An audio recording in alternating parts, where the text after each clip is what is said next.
Okay, welcome everybody to Mangasplaining. We can get going.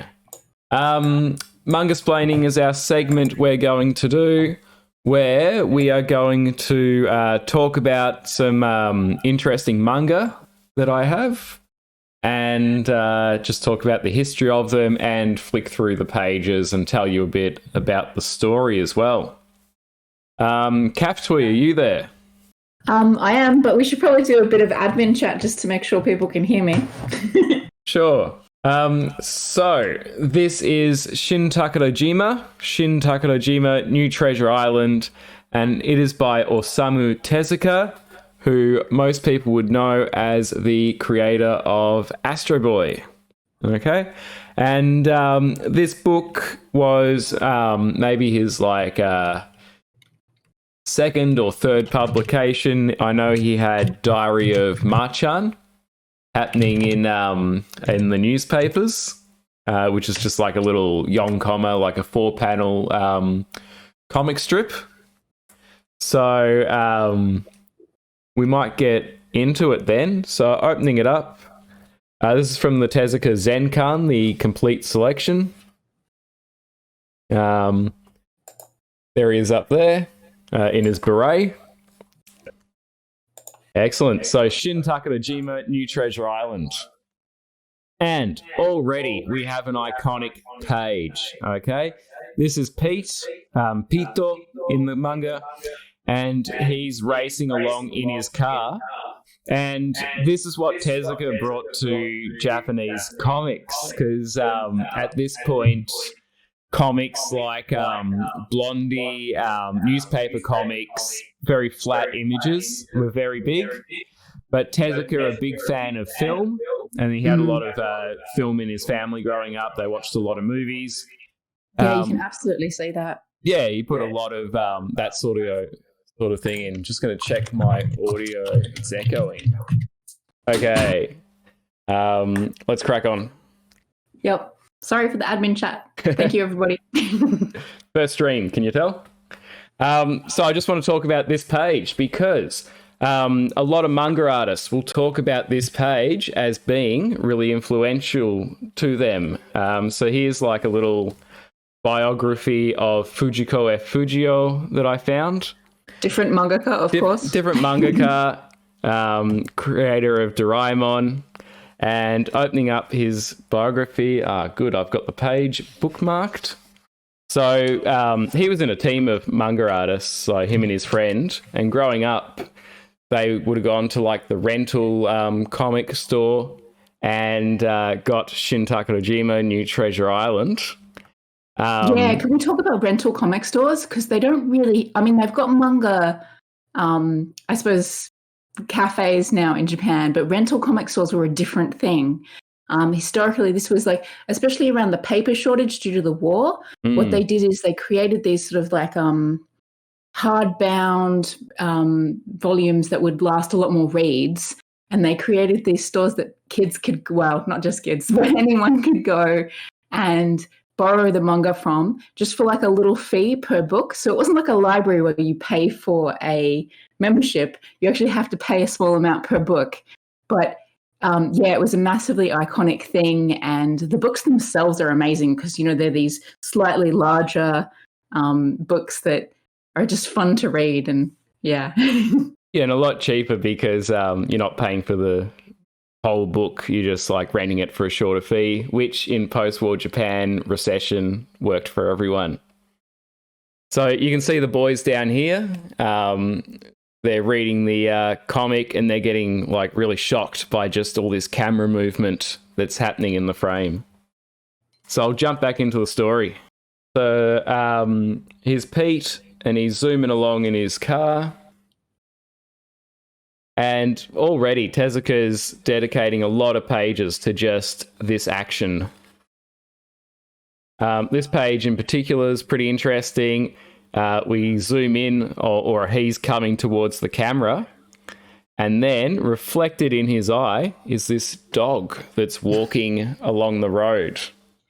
I love that. And I know that the first time I read it, for some weird reason, it didn't twig to me that that was the reflection in his eye, but it is such a cool visual. Yeah. So he skids to a stop, just misses this dog, picks him up, says, hey, that was dangerous, and takes him with him because he's racing somewhere. And he's racing to the pier. This boat sets sail. And so he says, oh, I'm too late.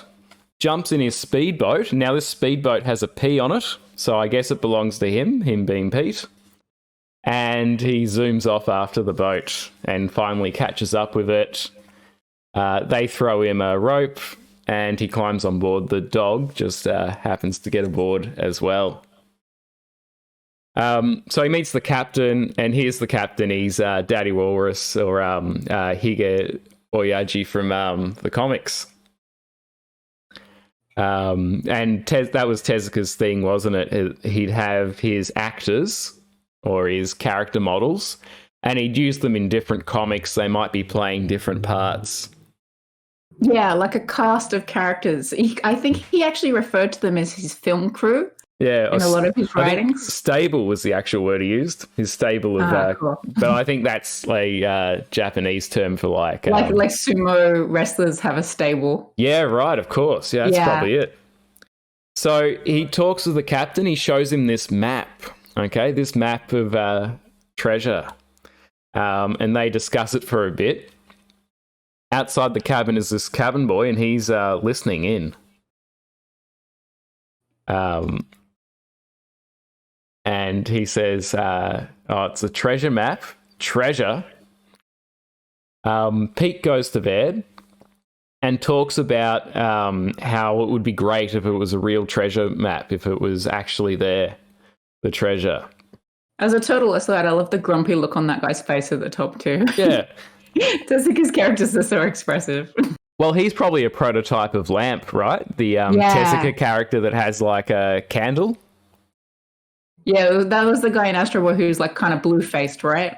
Yeah, I think so. Yeah. So he's telling this dog, wouldn't it be great if the treasure exists? And we went on an adventure where, you know, we meet pirates like Captain Boar, B-O-A-R, right? The animal, Captain Boar of the pirates. And and this is where it gets a little unwoke.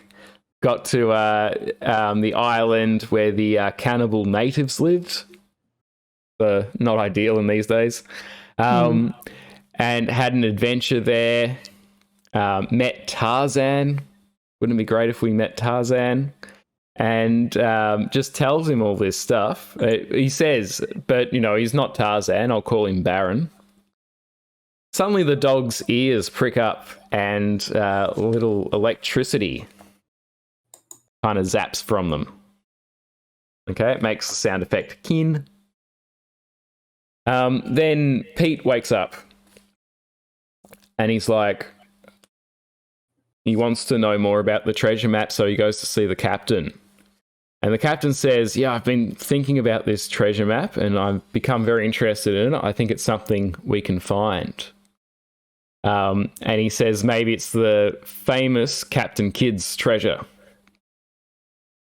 So they decide to go after it. But just as they do, the cabin boy comes in with a gun to threaten them, saying, give me the map. But the captain decks him out. But his mates, the pirates, board. And so the pirates come in through the porthole, mind you, and capture them. Take the map, take them aboard their ship, lock them up in the hole. And here's where it gets a little interesting. Here's where the captain starts telling him that, hey, that's the pirate Captain Boar, the one that Pete was talking about as he was going off to sleep. That's a cute, I suppose, strategy, having the picture of the captain in the speech bubble, so you know exactly which character he's talking about as well. Absolutely. And like he's always experimenting with things like that, always putting little inventiveness into his comics, Tezuka. And even here, where he's talking about, well, why has he only got one arm and one leg, and telling this story, and the panels for the story are kind of in his word balloon. Something I just noticed then.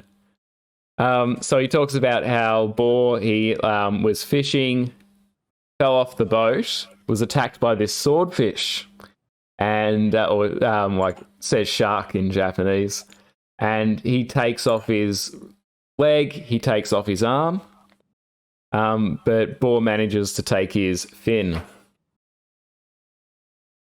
And that's why he's missing his arm, he's missing his leg. Okay. The dog's free, and so they try to get the dog to untie them or bite their ropes, but because he's a dog, he's got no idea and just falls asleep.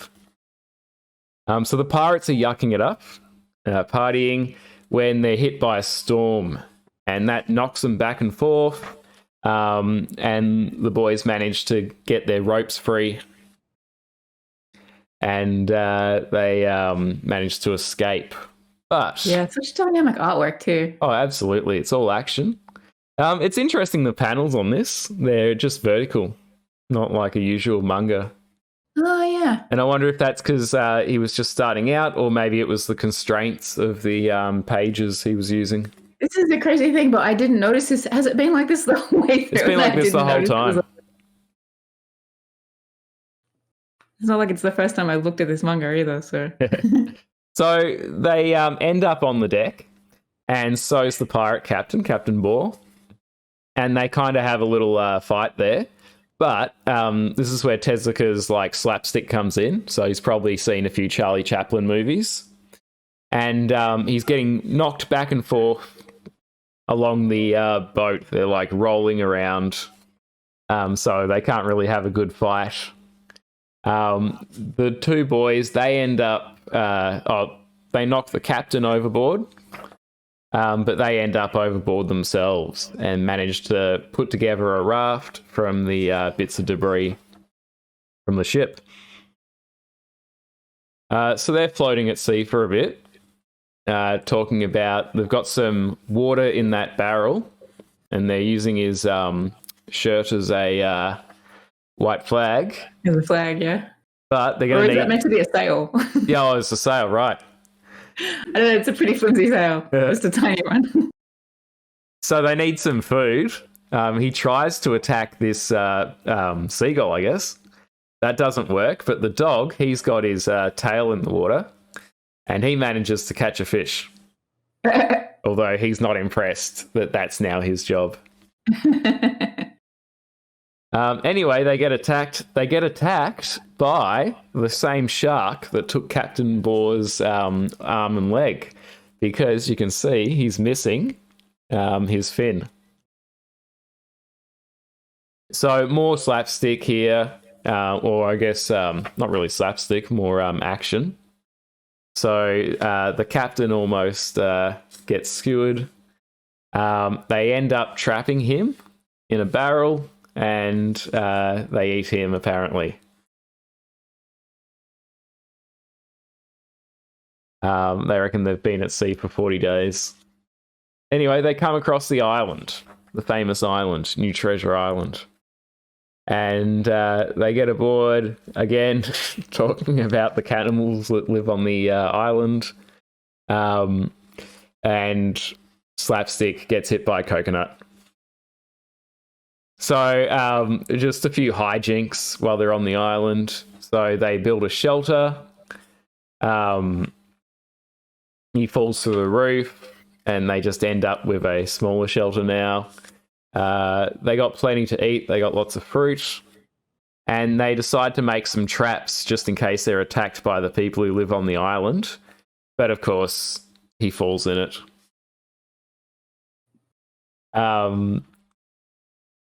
So again, more hijinks. Try and make a fire.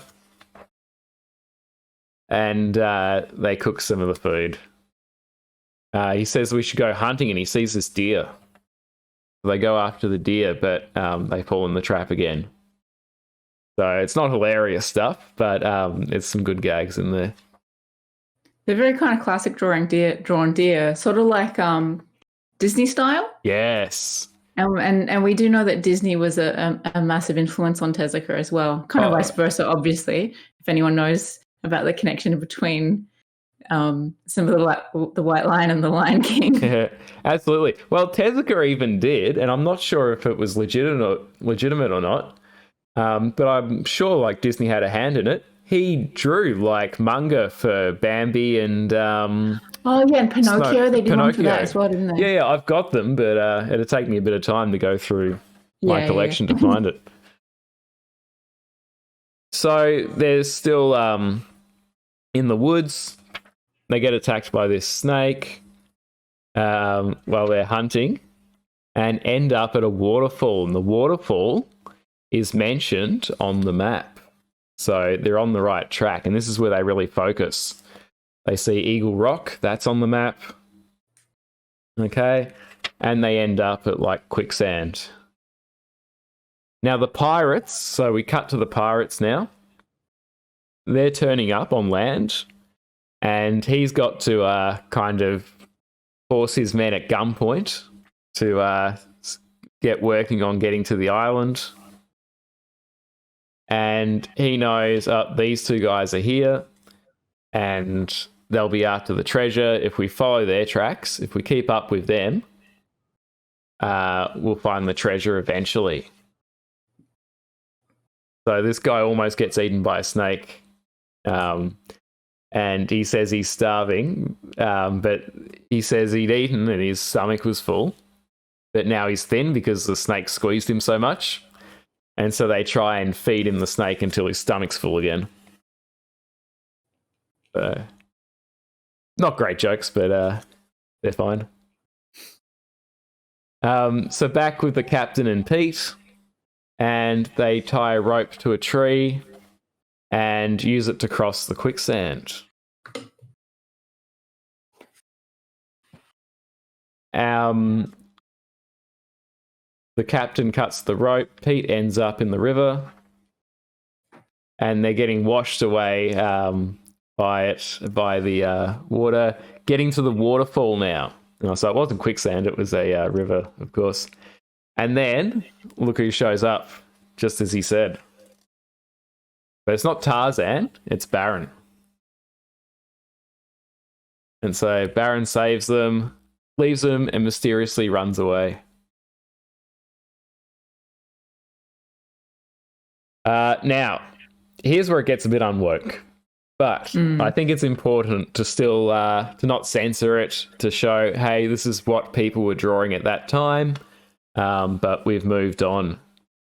So here are the natives depicted in the comic. And, it's not ideal. Bone in the hair, big lips, stuff like that. Yeah, it's not. It's a problem, but at the same time, Japan was a very insular country at the time too. And so, their intercultural understanding was not great. No. Although, yes, some American stuff obviously came in. Rogan, yeah. Tezuka was inspired by Disney. It's interesting to what extent they inspired each other. Absolutely. But yeah, stuff like this gets a bit orcs, to say the least. And there's a fair amount of it in Tezuka's stuff too.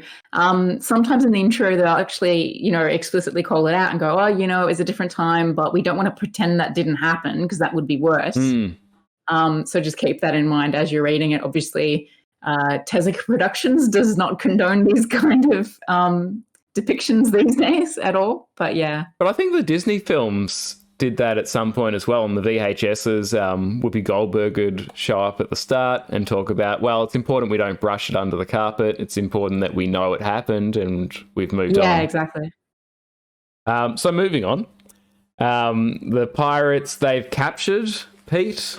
They've captured the captain and taken him up the mountain.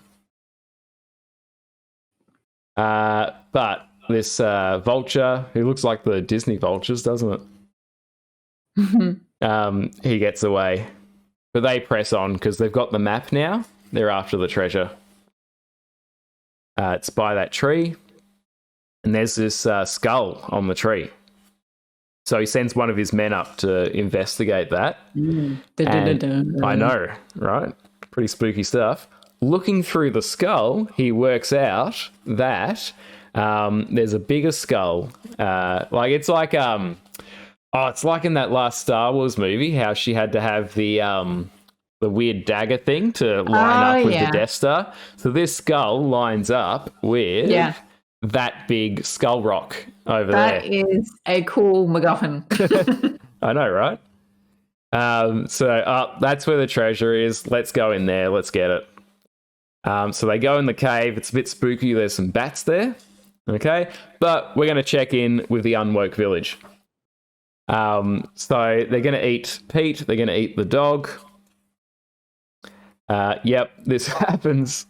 Oh, dear. But Baron comes in riding all the animals and saves the day. All the animals. All the animals. So they rescue him. He's also rescued the captain. So he's fine. Pete and the captain are reunited. Now checking back in with the pirates, though. They are going through the cave.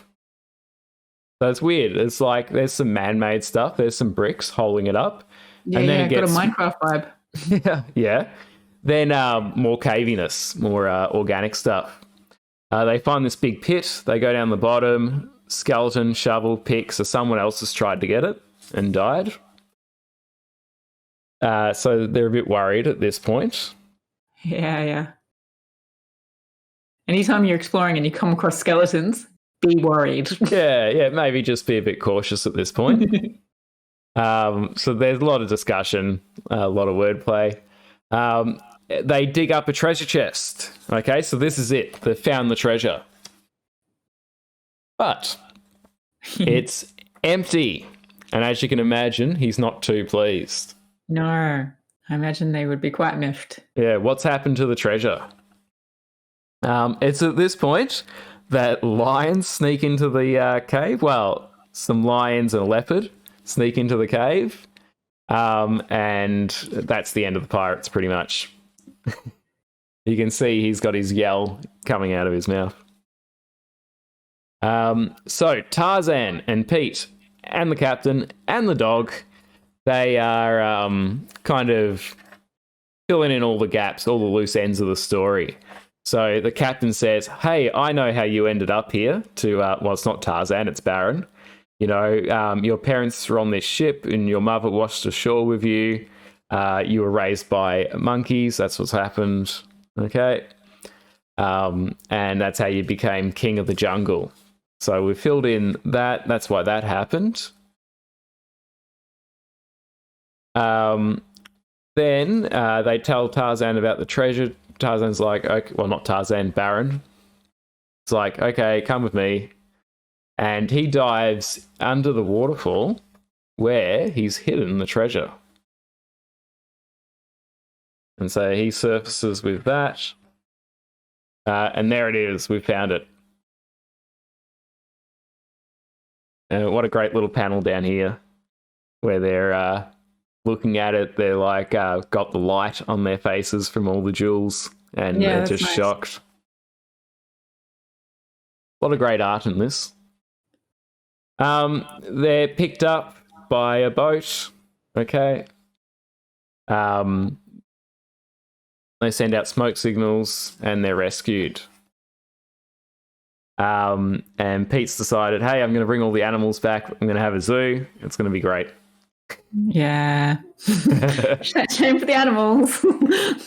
But they're cartoon animals. It'll be fine. So they just go by raft. All the animals. And come aboard the boat. Some are more welcome than others. And anyway, they set sail. Baron can return to society. Pete goes to bed. And it's at this point that the dog starts talking to him. Now, this is a little odd, isn't it? And the dog... And such an eloquent dog, too. I know. And look at him. He's like standing. He's got his arms behind his back. He's quite personified. He starts telling Pete that, like, he's a fairy. Well, Pete's not a fairy. The dog's a fairy. And he heard Pete's story. Pete wanted this and this and this to happen. And so he made that happen for him because he's magic. And Pete's like, no, it's not a story. It's real. What do you mean it's a story? And the dog's like, no, it's simple. I just use my magic to change the world. And what he's going to do is he's going to make it seem like a dream to Pete. Again, with the expressiveness, but like even just their expressions throughout that conversation, like between the shock and the pensiveness, he's just an amazing artist, isn't he? Yeah, like look at him here. And Pete's of course not happy with this. And he's like, why can't it just like not be a dream? He says it's kind of cheap that it's a dream, right? But the dog says, but if we did go back with the treasure, you'd have to pay tax on it. You'd be like put into debt for all the tax on the treasure. I don't think he knows how tax work because it would be a percentage of it, but okay. The animals would get locked up because, they're not native and things like that, right? Yeah. Even though they're cartoon animals, I have sympathy for the animals. Yeah. It wasn't real for that reason. Baron, right? Baron doesn't have a passport, so he'd be locked up. He's an illegal immigrant. State man. And he's like, oh, you're a fairy, can't you fix this? And he's like, no, there's even some stuff we can't do. So it's just going to have to be the dream. Okay, and he uses his magic. And then he flies out the window. Of course. So Pete sees him fly off. He starts morphing back into like a fairy. And Pete goes looking for Baron. Baron's not on the boat anymore. The animals aren't on the boat. Treasure's not there. He goes to see the captain. He's like, what happened to Baron? What happened to the animals? The captain doesn't know what he's talking about. But he does remember the map because the map came at the start of the story.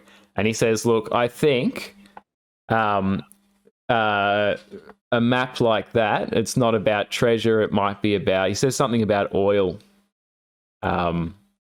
with it.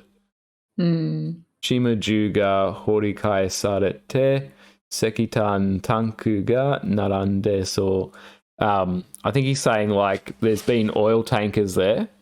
And they haven't found anything. Yeah. So he says, let's just give up on it. Okay, the treasure's just an old story. So, of course, Pete's a bit dejected. This is reality, isn't it? But then he sees this boat, a pirate ship in a bottle. And he's like, oh, it's the pirate ship. But the captain says, oh, yeah, this is my boat in a bottle. And Pete says, for me, like, can we call it Boar's pirate ship? And he's like, yeah, it's a good name. Why don't we do that? And he said, where did you come up with a name like that? And he says, oh, it's from my adventure. And then he starts telling the captain about his adventure. And then Oshimai, that's where the story finishes. So what did you think of that story? I thought it was cool. Yeah. What's that list? It looks like there's a list of characters down the side there. Oh, so this is the interview with Tezuka. So it's like about his debut, because this is the comic that made him big. Yeah. Like he was doing Marchan, Diary of Marchan, as like a newspaper comic strip. But then he came up with this story with one of the editors. And this is what got published in like the Kashihonya, the borrowing books libraries, and the rental manga stores. And this is what got him famous. So yeah, the one that really, really influenced a lot of manga artists as well. Yeah, so it's not a nice ending to the book to have this interview with him. Yeah, great. I like the idea too that he influenced really a whole generation of artists. But also that some of them actually ended up working with him afterwards as well. Oh, yeah. And like the house they lived in, the apartments, Tokiwaso.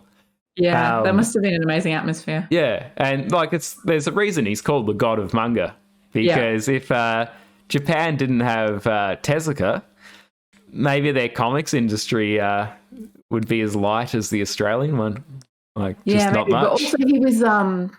a massive pioneer in the animation industry there as well. Well, that's true as well, yes. And that's such a big thing these days. Mm. I mean, definitely the manga industry is still massive, but I'd suggest that the anime industry in Japan is even bigger than the manga one now. Well, yeah, of course, because he was coming up with these techniques to make manga a lot cheaper to produce.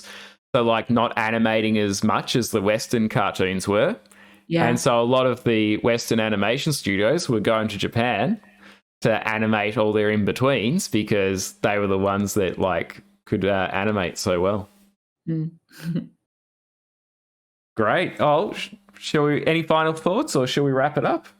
No, I can't think of any final thoughts on that. Just that, like, it's a fun one to start with.